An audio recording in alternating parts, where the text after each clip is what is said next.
साथियों नमस्कार, स्वागत है आप सभी का एक और शानदार इन्फॉर्मेटिव वीडियो में।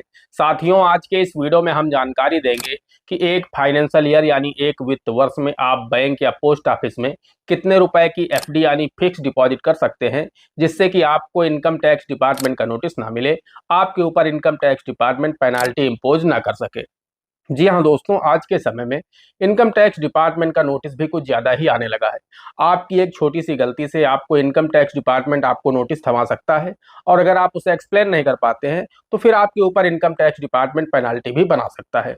तो आइए इस वीडियो में आगे बढ़ते हैं, आपको डिटेल से पूरी जानकारी देते हैं कि आखिर आप एक वित्त वर्ष यानी एक फाइनेंशियल ईयर जो कि 1 अप्रैल से शुरू होता है और 31 मार्च को समाप्त होता है अगले वर्ष में, तो जो ये इस बीच का एक वर्ष होता है, 12 महीने होते हैं, इसमें आप बैंक या फिर पोस्ट ऑफिस में कितने रुपए की एफडी यानी फिक्स डिपॉजिट कर सकते हैं ताकि आपको इनकम टैक्स डिपार्टमेंट नोटिस ना दे।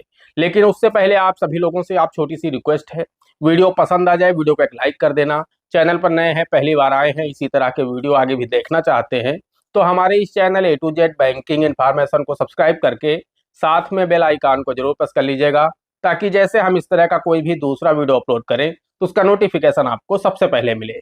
चलिए शुरू कर लेते हैं। दोस्तों आज के समय में हर व्यक्ति ने बैंक में एफडी जरूर कर रखी है।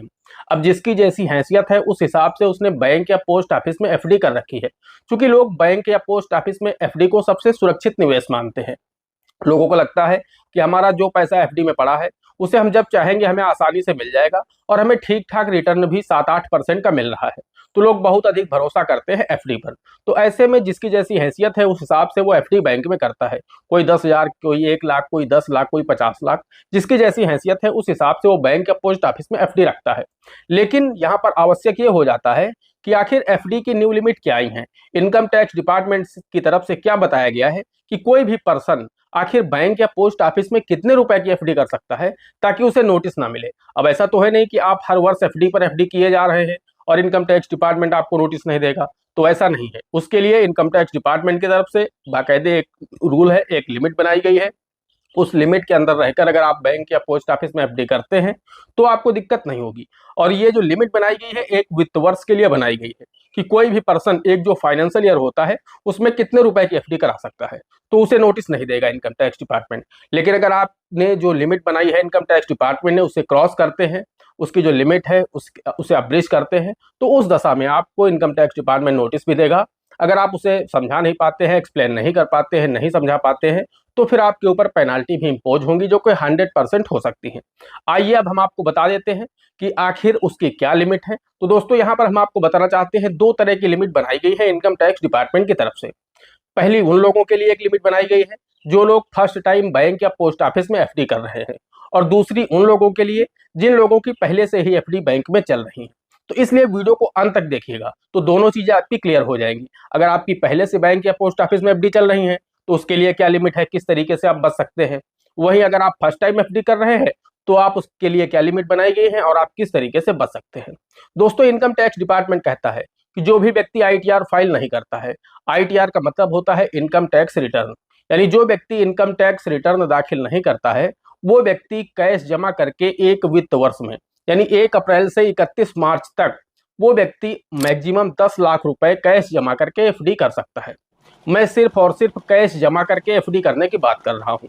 जी हाँ दोस्तों, कोई भी पर्सन जो आईटीआर फाइल नहीं करता है एक वित्त वर्ष में बैंक या पोस्ट ऑफिस में, जितने भी बैंक या पोस्ट ऑफिस में उसके खाते हैं, जहां पर भी वो एफडी करना चाहता है सभी को जोड़ करके देखा जाएगा, उसकी लिमिट 10 लाख रुपए को क्रॉस ना कर रही हो। यानी एक वित्त वर्ष में कैश जमा करके मैक्सिमम 10 लाख रुपए की एफडी कोई भी पर्सन कर सकता है। तो यहाँ पर बात यह है कि सिर्फ और सिर्फ मैं कैश जमा करके एफडी की बात कर रहा हूँ। अब दोस्तों बात ये आती है कि जिन लोगों की एफडी पहले से चल रही है, अब मान के चलिए कोई पर्सन है जो कि बैंक में जा करके 5 लाख रुपए कैश जमा करके एफडी कर रहा है। अब पैसा आपकी सेविंग में पड़ा है, उससे आप एफडी कर रहे हैं, तो उसका लेना देना नहीं है। जो ये लिमिट मैं आपको बता रहा हूँ ये सिर्फ और सिर्फ कैश जमा करके एफडी की मैं बात कर रहा हूँ। तो कोई पर्सन है जो कि 5 लाख रुपए कैश लेकर के जाता है और वो एफडी बैंक में करा देता है। अब उसने लिमिट तो क्रॉस नहीं करी, लिमिट तो 10 लाख रुपए की है, 5 लाख रुपए की उसने कैश जमा करके एफडी करा दी। उसके बाद उसकी पहले से भी कोई एफडी चल रही है जिसका अमाउंट मान के चलिए 6 लाख रुपए है। अब उसकी वो एफडी भी इसी फाइनेंशियल ईयर में मैच्योर हो रही है। अब मान के चलिए उसने अप्रैल में या मई में या जून में या जुलाई में किसी भी महीने उसने कैश जमा करके एफडी कराई है, और आने वाले इस आगे टाइम में मार्च तक इस बीच में उसकी जो एफडी पहले से चल रही वो भी मैच्योर हो रही है। तो वो एफडी जब मैच्योर हो गई तो पैसा वो व्यक्ति सेविंग में ले लेता है। सेविंग में लेने के बाद फिर वो उसी पैसे से एफडी नहीं बनवा देता है, तो उस दशा में ये लिमिट भी उसमें जुड़ जाएगी। जी हाँ दोस्तों, इनकम टैक्स डिपार्टमेंट कहता है कि ये लिमिट भी उसमें जुड़ जाएगी। 5 लाख आपने कैश जमा करके एफडी की है इसी फाइनेंशियल ईयर में, और 6 लाख आपका पैसा आया है आपके सेविंग में एफडी का ही, और उससे आप फिर एफडी बनवा दे रहे, तो ये अमाउंट हो जाएगा 6 और 5 11 लाख रुपए। ऐसे में 10 लाख की लिमिट आपकी क्रॉस हो रही है, तो उसे भी कैश में ऐड कर लिया जाता है, तो आपकी लिमिट हो गई 11 लाख रुपए। ऐसे में इनकम टैक्स डिपार्टमेंट आपको नोटिस दे सकता है, क्योंकि 10 लाख लिमिट है, आप लिमिट क्रॉस कर गए हैं, 1 लाख आपका अमाउंट ओवर चला गया है। इस दशा में आपको इनकम टैक्स डिपार्टमेंट नोटिस देकर के आपसे जवाब मांग सकता है। और आप सभी को पता है इनकम टैक्स डिपार्टमेंट के जो ऑफिसर होते हैं इतने सरल, इतने सीधे होते नहीं कि आप उन्हें कुछ भी समझा देंगे और वो मान जाएंगे। तो कुल मिलाकर के वो आपसे हर चीज का एविडेंस मांगेंगे, हर चीज के आपसे डॉक्यूमेंट मांगेंगे, हर चीज के आपसे प्रूफ मांगेंगे।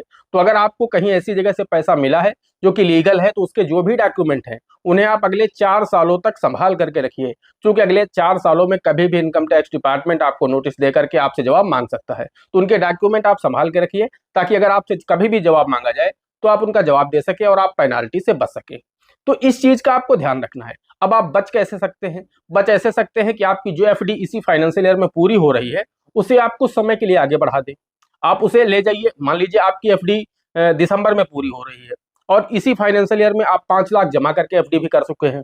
अब 6 लाख की आपकी एफडी इसी फाइनेंशियल ईयर में पूरी हो रही है, तो आप उसे 6 महीने के लिए बढ़ा दीजिए। जब आप 6 महीने के लिए बढ़ा देंगे तो वो अगले फाइनेंशियल ईयर में चली जाएगी। वो एफडी आपकी फिर जून में पूरी होगी जाके, तो जून में आप पैसा सेविंग में ले लीजिए, फिर आप उसकी एफडी कर दीजिए। तो उसका जो आपका अमाउंट है ये 5 लाख इस फाइनेंशियल ईयर में रहेगा और 6 लाख अगले फाइनेंशियल ईयर में चला जाएगा। तो इससे आपकी लिमिट भी क्रॉस नहीं होगी और आपको इनकम टैक्स डिपार्टमेंट का नोटिस नहीं मिलेगा। दोस्तों, कुल मिलाकर के आप लोग समझ गए होंगे कि मैंने यहाँ पर जो बात की है, कैश जमा करके एफडी करने की बात की है, उसकी लिमिट 10 लाख रुपए है। जो व्यक्ति आईटीआर फाइल नहीं करता है, और जो व्यक्ति आईटीआर फाइल करता है वो व्यक्ति ज्यादा अमाउंट की भी एफडी कर सकता है कैश जमा करके। बाकी आपके सेविंग अकाउंट में पैसा पड़ा है उससे आप एफडी कर रहे हैं, तो वहां पर कोई भी लिमिट निर्धारित नहीं है। आपका जितनी मर्जी चाहे उतना अमाउंट की एफडी बैंक या पोस्ट ऑफिस में कर सकते हैं। दोस्तों, आशा करते हैं आपको वीडियो पसंद आया होगा। अगर आपको वीडियो पसंद आया है तो एक लाइक कर देना। चैनल पर नए हैं, पहली बार आए हैं, इसी तरह के वीडियो आगे भी देखना चाहते हैं तो हमारे इस channel A to Z banking information को सब्सक्राइब करके साथ में बेल आइकन को जरूर प्रेस कर लीजिएगा, ताकि जैसे हम इस तरह का कोई भी दूसरा वीडियो अपलोड करें तो उसका नोटिफिकेशन आपको सबसे पहले मिले। दोस्तों, आज के वीडियो में इतना ही। मिलते हैं अगले वीडियो में किसी अगले इंटरेस्टिंग टॉपिक के साथ। तब तक के लिए जय हिंद, जय भारत।